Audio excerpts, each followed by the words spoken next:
we always know that there's going to be some TV shows that never die. And there's always going to be like some radio shows. There's going to be a bunch of media that's never going to die. There's a ton that's just going to fade out. Nobody cares. Nobody really wants to know about it. Like Friends, like Friends or Seinfeld or something. Yeah, well, like even more so than that. Like I went as far to say that's not going to be remembered. It's going to be a fad. SpongeBob is going to fade out as well. It's prominent, but it's going to fade out. It doesn't have as much of a cultural impact. You're a soulless bastard. You wouldn't even give No, SpongeBob a chance. It's an anthropomorphized sponge and an obese starfish. I hardly think that's a cultural icon. But in order for it to be remembered, it has to have a minimum status of a cultural icon, and then it has to ascend that into higher levels of cultural ubiquity. Okay, to take on that, to take on your amount of criticism you put toward it, what would you label as a cartoon, not like an animation of any kind, that will resonate in history? Because I would say maybe Mickey Mouse, yeah, definitely, because that was a cultural icon when it during its inception. So that's why people remember that. That's why some people remember the skeleton dance from the 1920s. The first animated talkie. Oh, okay. I thought the first animated talkie was Steamboat Willie. I think that was the first Disney.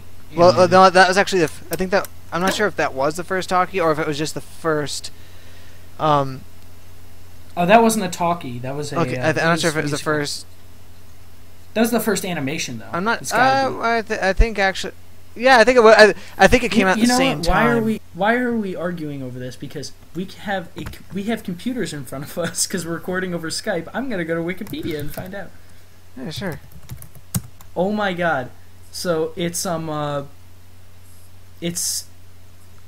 giving me the top 8 things that are searched on Wikipedia right now. I just want to mention them so that I can scream. The first thing that's searched on Wikipedia is English language Wikipedia. So you go to Wikipedia to look up Wikipedia. The second is Lady Gaga. Ooh. Anybody who has ever looked up Lady Gaga, not to make fun of her, you're dead to me. The third one is deaths in 2009. I can respect that. Rorschach test. That's actually a pretty interesting thing that my math teacher told me about. He's dating a. Ooh. He's dating a.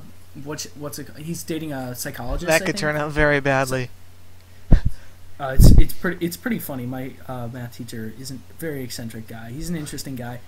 And he woke up the next morning acting like a seagull in a leotard and a lion's and a. Not a hypnotherapist. Oh, that's no fun. But anyway, like my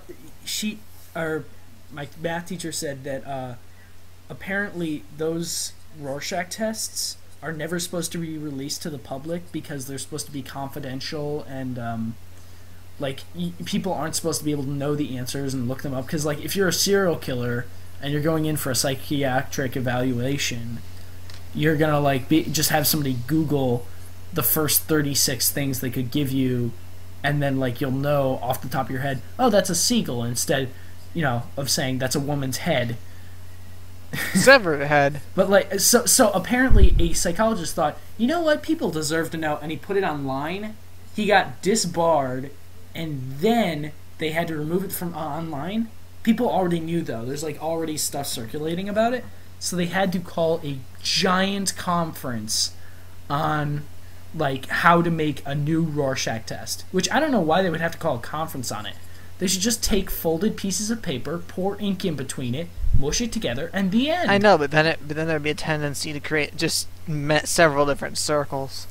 On an off note, I typed in how to in Bing. This is a little different. So how to MANI. The first thing that comes out up is how to manipulate people, which is kind of creepy. I love it. And the fourth one down is how to manipulate women in particular. So that's wow. Really, really sad, and most of its stuff is rather creepy, except for how to manicure, which appears twice. There's or no, 3 times. It's how to manifest How to what you manicure, want. one of them is spelled wrong.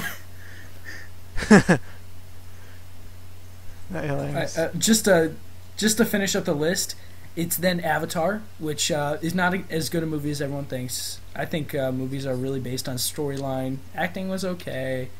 3D was amazing, but yeah, the storyline was pretty flat. Justin Bieber, I think he's just a fad. I think he's not going to end up like the Jonas Brothers, who kind of resonate. And then another Wikipedia search is Wikipedia, the free encyclopedia. So again, you go to Wikipedia and search Wikipedia.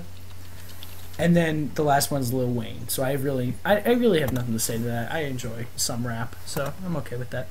All right, so I'm going to Wikipedia. Steamboat Willie.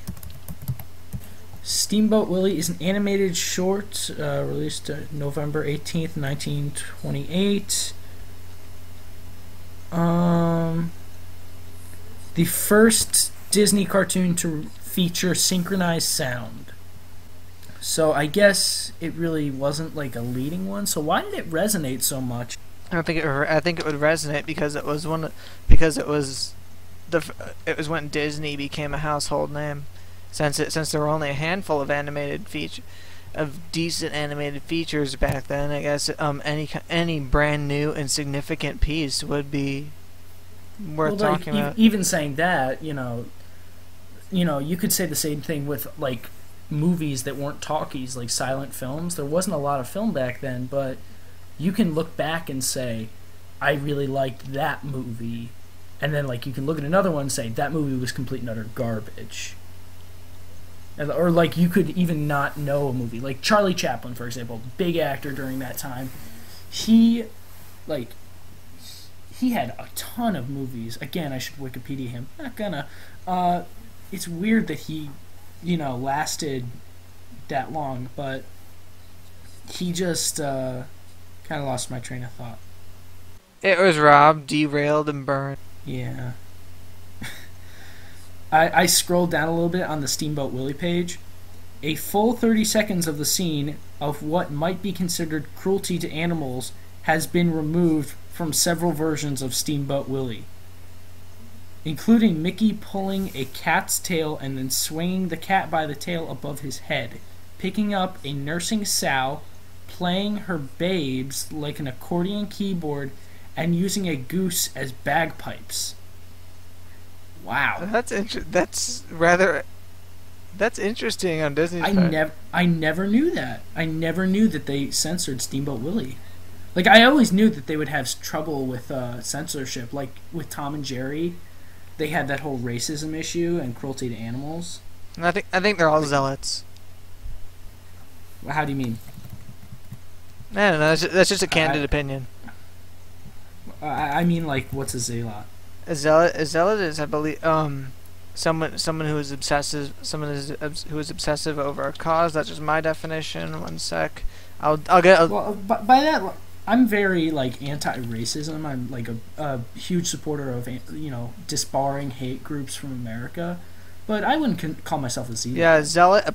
Well, that's an excessively zealous person, a fanatic. Oh well, I am not a fanatic. Yeah, so I mean.